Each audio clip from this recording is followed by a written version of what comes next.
Alhamdulillah guys, rumah ke-10 dah nampak gagah. Itu para pak tukang dengan para dermawan yang berbagi, luar biasa guys. Itu rumah lama Zai.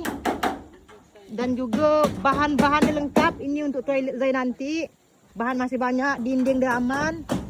Untuk tongkat belakang dengan depan aman, luti papan aman. Itu pasir semen di dalam rumah aman semua guys. Alhamdulillah guys. Ini yang nampak ni baru rumah induk, belum saya ambil depan, belum juga dapur dengan toilet guys.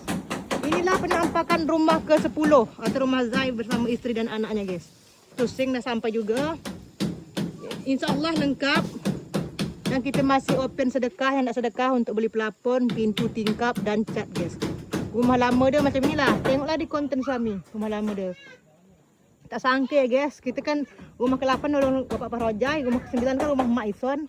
Tak sangka rumah Zai di kawasan Bapak Parol atau mertua Aryo terpilih guys. Dia terpilih. Penonton kita sendiri secara langsung memilih. Gitulah guys ya. Kalau rezeki tidak ke mana, kalau memang ada rezekinya pasti terpilih. Macam Zai tak terduga kan guys. Tak sangka-sangka. Dia puas berusaha. Alhamdulillah dapat rezeki dari hamba Allah yang berbagi. Para donatur dan pak tukang sehat selalu, berkah dunia akhirat. Kita izin turun dulu. Ini Pak Ison. Ini Tok Hem.